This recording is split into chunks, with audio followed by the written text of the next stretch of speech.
Pernahkah kamu mendengar kisah nyata tentang jenazah yang tidak hancur, bahkan mengeluarkan aroma wangi bertahun-tahun setelah dimakamkan? Apa amalan rahasia orang ini hingga bumi pun enggan menyentuh tubuhnya? Tonton sampai akhir dan jangan lupa tekan subscribe, karena setiap kisah di channel ini akan menguatkan iman dan menambah cinta kita pada Islam.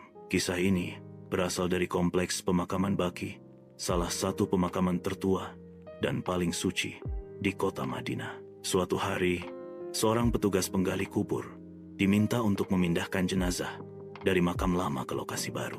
Saat proses penggalian dilakukan, mereka menemukan hal yang membuat seluruh tim tertegun.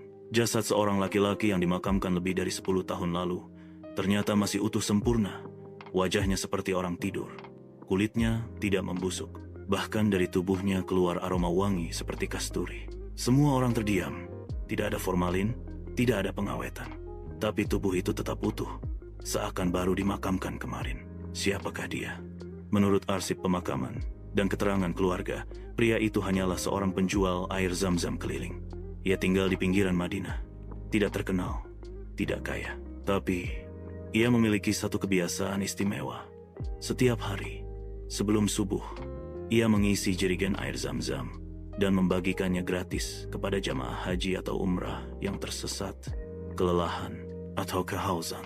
Bahkan kadang ia tidak makan, tapi tetap membagikan air itu dengan senyum. Dan lebih dari itu, setiap malam ia bangun untuk tahajud dan tidak pernah tidur tanpa membaca surah Al-Mulk. Rasulullah SAW bersabda, ada satu surah dalam Al-Quran yang terdiri dari 30 ayat yang akan memberikan syafaat kepada pembacanya hingga ia diampuni, yaitu surah Al-Mulk.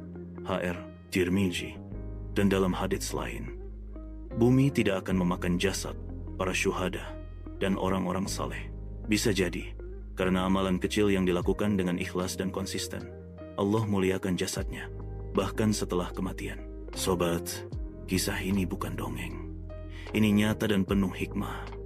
Kita tidak harus menunggu jadi orang hebat atau punya jutaan pengikut untuk mendapat kemuliaan dari Allah. Cukup dengan amal kecil, asal ikhlas dan istiqamah. Kalau kisah ini menyentuh hatimu, klik like, komentar Masya Allah, dan subscribe channel ini. Di sini, kita akan terus menyebar kisah Islami yang menggugah hati dan menuntun kita menuju ridha ilahi. Karena pada akhirnya, bukan siapa kita di dunia yang Allah lihat, tapi apa yang kita lakukan dengan hati yang tulus.